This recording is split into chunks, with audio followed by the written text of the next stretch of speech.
La quotidienne YouTube de Chris Yapi, lundi 8 avril 2024. Kone Mamadou, ancien président du Conseil constitutionnel, est mort. Cet homme a été une des causes de la mort d'au moins 500 citoyens ivoiriens en 2020.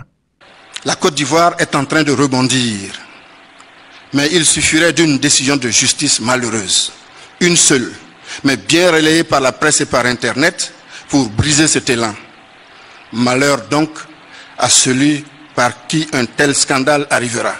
Ce pourtant brillant magistrat s'est progressivement sclérosé et laissé corrompre par le régime Ouattara. Et il vient de mourir dans l'infamie. Je l'avais dit, tous ceux qui ont trahi le peuple ivoirien, d'une manière ou d'une autre, paieront. C'est lui qui, tordant abominablement le cou à la Constitution, a exclu le président Laurent Gbagbo et le Premier ministre Guillaume Soro de la présidentielle de 2020. L'infamie ne profite pas à son auteur. Après les morts d'Amadou Gon Coulibaly, Ahmed Bakayoko et Amadou Soumaoro, Kone Mamadou vient compléter la liste du cercle infernal d'Alassane Ouattara qui a capturé le pouvoir d'État et endeuillé la Côte d'Ivoire.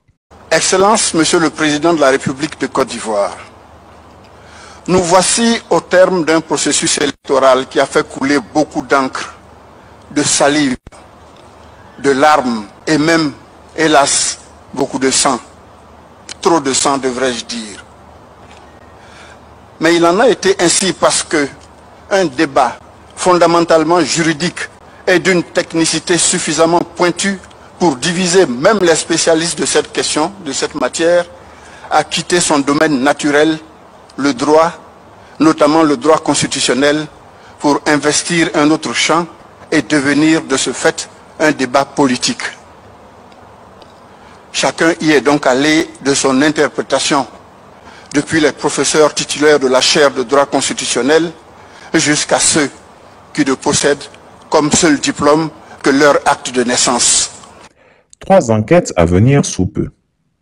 Enquête numéro 1. Coup de fil Soro-Ouattara. Grosse colère de Téné Birahima Ouattara. Guillaume Soro en danger de mort. Jamais un simple coup de téléphone n'a suscité autant d'agitation. Intervenant plus d'un mois après la libération des prisonniers du mouvement Générations et Peuples Solidaires, le mouvement politique de Guillaume Soro, ce coup de fil résonne comme un coup de tonnerre dans le paysage politique ivoirien. Le plus contrarié de tous est sans conteste le frère cadet du tyran des lagunes. Enquête numéro 2. Exclusif. Pour la première fois, Chris Yapi révélera la cause du palabre Laurent Gbagbo Blé-Goudé. Ce qui s'est réellement passé dans la prison de La Haye. Pourquoi le président Laurent Gbagbo ne veut ni sentir Blé-Goudé, ni voir Afin Guessan. Enquête numéro 3. Mort du président Henri Konan Bédié. Des détails troublants. Qui l'a tué et pourquoi? Chris Yapi ne ment pas. Retrouvez Chris Yapi sur ses 2 chaînes YouTube, sa chaîne Dailymotion, Instagram et VK.